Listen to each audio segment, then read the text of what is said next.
Hi friends, Deepa கார்த்திக்ல இன்னைக்கு பூஜை நடக்க இருந்தது நின்று போயிருது. ஆனா சும்மா விட்டுருவாங்களா ரம்யா? அதுக்கும் வேற ஒரு பிளானை போட்டாங்க. அது என்ன ஏதுங்கிறத நம்ம இந்த வீடியோல பார்க்கலாம் ஃப்ரெண்ட்ஸ். வீடியோக்குள்ள போறதுக்கு முன்னாடி நம்ம சேனலை மறக்காம சப்ஸ்கிரைப் பண்ணிருங்க, பெல் பட்டனை ஹிட் பண்ணிக்கிங்க, மறக்காம லைக் பட்டனையும் தட்டி விட்டுருங்க. ஓகே ஃப்ரெண்ட்ஸ், நம்ம இப்போ வீடியோக்குள்ள போகலாம். தீபா ரம்யா ரெண்டு பேரும் வந்துட்டு இருக்காங்க கார்ல. தீபா சொல்லுவாங்கல்ல, அதெல்லாம் நினைச்சு பார்த்துட்டு தீபா சொல்றதும் ஒரு வகையில கரெக்ட் தான். ஏன்னா கார்த்திக் ஒரு வேளை இவரை கண்டுபிடிச்சிட்டா என்ன பண்றது அப்படின்னு யோசனை பண்ணிட்டு வந்துட்டு இருக்காங்க. அடுத்த சமயமே பார்த்தா ஒரு பக்கம் கார்த்திக் தேடிட்டே வந்துட்டு இருக்காரு, இன்னொரு பக்கம் ஒரு சூப்பரான வேலை நடக்குது. அது என்னன்னா, அந்த போலிச்சாமியார் இருக்காரு பாத்தீங்களா, அவரு அந்த பூஜை ஜாமானுங்க, அதுக்கப்புறம் அந்த பீப்பாயெல்லாம் வச்சிருக்காங்கல்ல, அந்த இடத்துக்கு போலீஸ் வர்றாங்க. போலீஸ் வரதை பார்த்தோன்னே போலிச்சாமியார் விட்டா போதுண்டா சாமி அப்படின்னு சொல்லிட்டு போலீஸை பார்த்துட்டு ஒரு இடத்துல போய் ஒழிஞ்சுக்கிறாங்க. எப்படா இது போலீஸ் இங்க வந்தாங்க? ஒருவேளை நம்ம தீபாவை தேடிதான் வந்துட்டாங்க போல இருக்குன்னு நினைச்சா அதுதான் இல்லைங்க. கள்ளச்சாராயம் காட்டுக்குள்ள காய்ச்சுவாங்க போல இருக்கு. அதை ரெய்டு பண்றதுக்காக வர்றாங்க போலீஸ். இந்த இடத்துல பீப்பாய்க்கு பூஜை எல்லாம் பண்ணிருக்கிறத பார்த்துட்டு கான்ஸ்டபிள் சொல்றாரு, சார் இத பார்த்தா கள்ளச்சாய ஊரல் போடுற பீப்பா மாதிரி இருக்கு சார், இதுக்கு பூஜை எல்லாம் போட்டிருக்காங்க அப்படின்னு சொல்றாங்க. இன்னொரு கான்ஸ்டபிள் அண்ணா சொல்றாரு, இத பாக்குறப்போ இவங்க இங்கதான் இருப்பானுங்க போல இருக்கு சார், இந்த காலத்துல கடைசியில சாராயம் காய்ச்சருக்கும் கூட பூஜை போட ஆரம்பிச்சிட்டானுங்களே சார் அப்படின்ட்டு இருக்காங்க. இன்ஸ்பெக்டர் சொல்றாங்க, எனக்கு என்னமோ இவனுங்க இந்த ஏரியாக்குள்ளதான் இருப்பானுங்கன்னு நினைக்கிறேன், நம்மளை பார்த்து இவனுக்கு தப்பிச்சு ஓடிட்டானுங்கன்னு நினைக்கிறேன், இங்கதான் ஏதாச்சும் ஒளிஞ்சிருப்பானுங்க, கான்ஸ்டபிள்ஸ் எல்லாம் போய் சுத்தி வளைங்கடா, ஃபுல்லா பக்கம் போய் தேடி பாருங்க அப்படின்னு சொல்றாங்க இன்ஸ்பெக்டர். உடனே எல்லாருமே பாத்தீங்கன்னா ஒவ்வொருத்தரும் ஒவ்வொரு மூலையில தேடிக்கிட்டு இருக்காங்க. இதெல்லாம் ஒளிஞ்சு இருந்து பார்த்துட்டு இருந்த போலிச்சாமியார் என்ன பண்றா, அந்த சேகர் இருக்காருங்களா, அவர் தாங்க என்ன பண்ணாருன்னா, உடனே நம்ம ரம்யாவுக்கு கால் பண்றாங்க. இவன் என்னடா இந்த நேரத்துல போய் கால் பண்றான் அப்படின்னு கட் பண்ணி விட்டுறாங்க. ஐயோ மேடம், தயவு செய்து போனை எடுங்களேன், சிக்கலான சமயத்துல போனை எடுக்க மாட்டேங்கிறாங்களே மேடம் அப்படின்னு சொல்லிட்டு திரும்ப திரும்ப கால் பண்ணிக்கிட்டே இருக்காரு. அதை பார்த்துட்டு யார் அம்மோ இது கால் பண்ணிட்டே இருக்காங்க அப்படின்னு கேக்குறாங்க. அதுக்கு ரம்யா சொல்றாங்க, வேற யாரு சாமியார் தான் கால் பண்றாரு அப்படிங்கிறாங்க. இரு நான் போய் என்னன்னு பேசிட்டு வரேன் அப்படின்ட்டு டிரைவர் அண்ணா வண்டியை நிறுத்துங்க அப்படின்னு சொல்லிட்டு ஒரு பிரிட்ஜ் ஓரமா நிறுத்துறாரு டிரைவர் அண்ணா வண்டிய. அங்க நின்று கொஞ்சம் தள்ளி போய் பேசுறாங்க ரம்யா. ஐயோ வந்துட்டு இருக்கோம்ல, அதுக்குள்ள எதுக்கியா சும்மா கால் பண்ணிட்டே இருப்ப? ஐயோ மேடம், உங்களை வர வேண்டாம்னு சொல்றதுக்குதான் மேடம் நான் கால் பண்ணேன். ஐயோ என்னையா சொல்ற?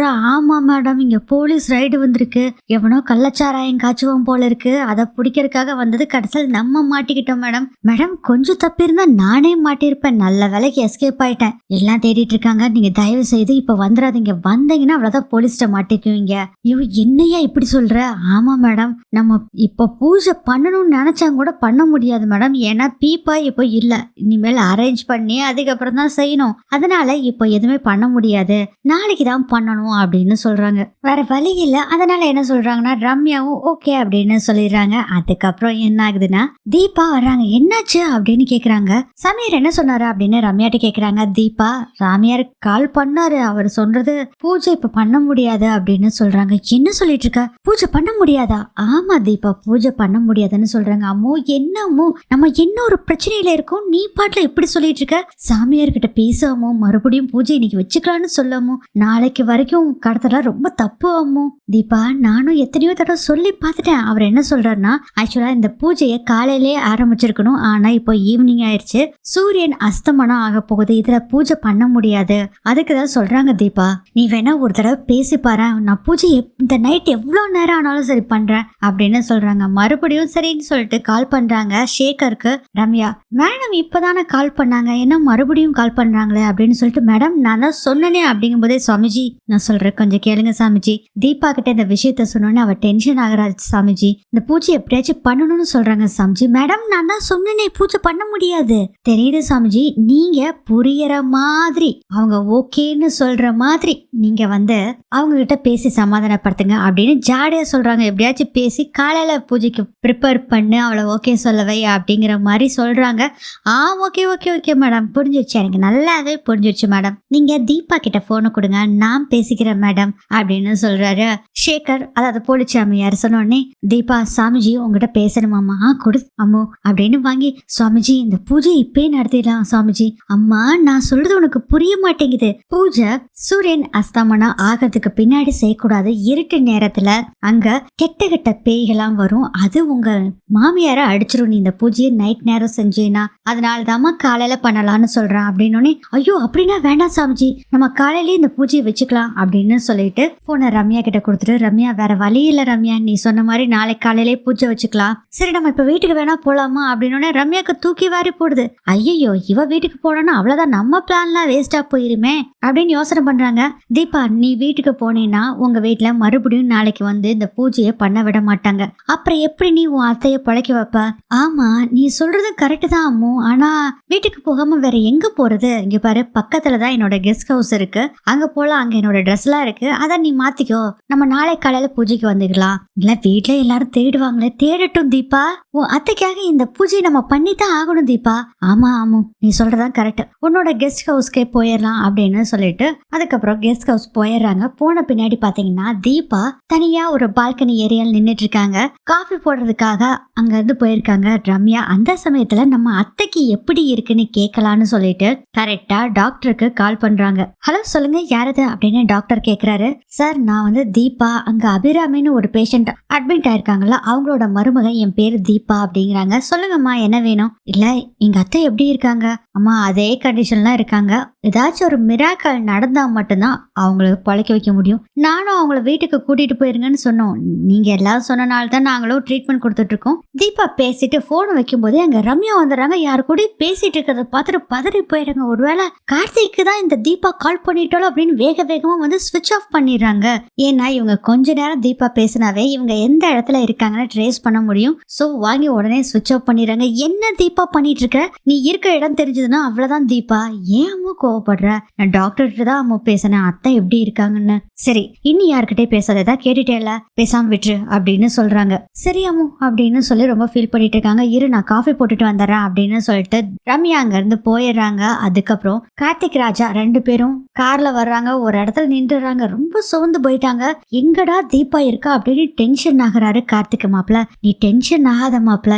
இல்ல ராஜா நான் அவளை எவ்வளவு தேடிட்டு இருக்கேன், ஒரு போன் கால் ஒண்ணுமே இல்ல, ஸ்விட்ச் ஆஃப் வேற இருக்கு போனு, நான் என்ன பண்றேனே தெரியல அப்படின்னு ஒரே கவலையில இருக்காரு. திடீர்னு ஐயோ நான் தீபாவை தேடுற இதுல அம்மாவுக்கு என்னாச்சுன்னு கேட்காம விட்டுனேன், எப்படி இருக்காங்கன்னு தெரியல, இரு நான் டாக்டர் கிட்ட அம்மா எப்படி இருக்காங்கன்னு கேட்டுட்டு வரேன் அப்படின்னு சொல்லிட்டு கரெக்டா அதே டாக்டர் சதீஷ்க்கு கால் பண்றாங்க கார்த்திக். அம்மா எப்படி இருக்காங்க டாக்டர் அப்படின்னு கேக்குறாங்க. அப்படியேதான் இருக்காங்க அப்படின்னு விஷயத்தெல்லாம் சொல்லிட்டு, இதுக்கு முன்னாடி உங்க ஒய்ஃப் தான் கால் பண்ணிருந்தாங்க அப்படின்னு சொல்றாரு டாக்டர். என்ன டாக்டர் சொல்றீங்க, என் ஒய்ஃப்? ஆமாங்க உங்க ஒய்ஃப் தீபா தானே? ஆமா டாக்டர் அவங்க தாங்க கால் பண்ணிருந்தாங்க, அவங்களும் எப்படி இருக்காங்கன்னு கேட்டாங்க, அப்புறம் போனை கட் பண்ணிட்டாங்க அப்படிங்கிற விஷயத்த சொல்றாங்க. டாக்டர் எனக்கு ஒரு ஹெல்ப், அந்த போன் நம்பர் எந்த நம்பர்னு எனக்கு கொஞ்சம் சொல்றீங்களா, அவங்க பேசுற நம்பர் அப்படின்னு கார்த்திக் சொல்றாரு. தாராளமா சொல்றேன் சார் அப்படின்னு சொல்லிட்டு அந்த நம்பர் சொல்றாங்க. அது தீபாவோட நம்பர் தான், தேங்க்ஸ் டாக்டர் அப்படின்னு சொல்லிட்டு போனை கட் பண்ணிட்டு, என்னாச்சு மாப்ள? இல்ல மாப்ள தீபா கால் பண்ணிருக்கா, அம்மா எப்படி இருக்கான்னு கேட்டிருக்கா மாப்ள. மாப்ள சூப்பர் மாப்ள, உடனே நீ சிஸ்டருக்கு கால் பண்ண, அவங்க எங்க இருக்கான்னு கேட்டு உடனே நம்ம கூட்டிட்டு வந்துடலாம் அப்படின்னு சொல்றாங்க. உடனே கால் பண்றாரு கார்த்திக், ரொம்ப சந்தோஷமா கால் பண்றாரு. ஆனா போன் சுவிட்ச் ஆஃப்ல இருக்கு. என்னடா அது போன் சுவிட்ச் ஆஃப் ஆயிடுச்சு அப்படின்னு சொல்லி ஃபீல் பண்ணிட்டு இருக்காங்க. சரி டாக்டருக்கு கால் பண்ணிருக்கா, அப்ப கண்டிப்பா ரம்யாக்கு கால் பண்ணிருப்பாங்க அப்படின்னு சொல்லிட்டு ரம்யாக்கு கார்த்திக் கால் பண்றாரு. ரம்யா போன் பாக்குறாங்க. ஐயோ என்னடா இது கார்த்திக் கால் பண்றாரு அப்படின்னு சொல்லிட்டு, கார்த்திக் சொல்லுங்க கார்த்திக். இல்லைங்க தீபா ஏதாச்சும் கால் பண்ணாலா? இளைய கார்த்திக் கால் பண்ணல, ஏன்னா இப்பதான் டாக்டருக்கு கால் பண்ணி தீபா பேசியிருக்கா, அதனாலதான் உங்களுக்கு ஏதாச்சும் கால் பண்ணி ஏதாச்சும் விஷயம் சொன்னாலான்னு கேட்கறதுக்காக தான் உங்களுக்கு கால் பண்ணா அப்படிங்கிறாங்க. எதுவுமே கால் பண்ணல கார்த்திக் அப்படின்னு சொல்லிட்டு கொஞ்சம் கொஞ்சமா கடுப்பாக ஆரம்பிக்கிறாங்க ரம்யா. ரம்யா சொல்றாங்க எப்படியோ தீபா பேசிட்டா, அப்ப எந்த பிரச்சனையும் இல்ல, தீபா கண்டிப்பா வந்துருவா கார்த்திக் அப்படின்னு சொல்றாங்க. இல்லைங்க காலத்துக்குள்ள நான் தீபாவை கண்டுபிடிச்சிருவேன், அவ எங்க இருக்கா அப்படிங்கறத கண்டுபிடிக்காம நான் விட மாட்டேன் அப்படின்ட்டு போனை கட் பண்றாங்க. என்னடா இது காலத்துக்குள்ள கண்டுபிடிச்சிருவான்னு வேற சொல்றானே, இப்ப என்ன பண்றது அப்படின்னு ஒரே குழப்பத்துல இருக்காங்க ரம்யா. அடுத்ததே பாத்தீங்கன்னா காலையில ஆகுது. வேற ஒரு ஆத்தங்கரை பக்கத்துல இதே மாதிரி ஒரு பீப்பாய் செஞ்சு பூஜைக்கெல்லாம் எல்லாம் ஏற்பாடு பண்ணி கரெக்டா பொலிச்சாமியார் சேகர் நின்னுட்டு இருக்காரு. அங்க ரம்யா தீபாவை கூட்டிட்டு வர்றாங்க. பூஜையெல்லாம் எல்லாம் தீபா ஆராதனை எல்லாமே காமிச்சிட்டு தீபாவுக்கு காமிக்கிறாங்க அந்த சேகர். அவங்களும் தொட்டு கும்பிட்டு இருக்காங்க. இதோட இந்த எபிசோட் முடியுது.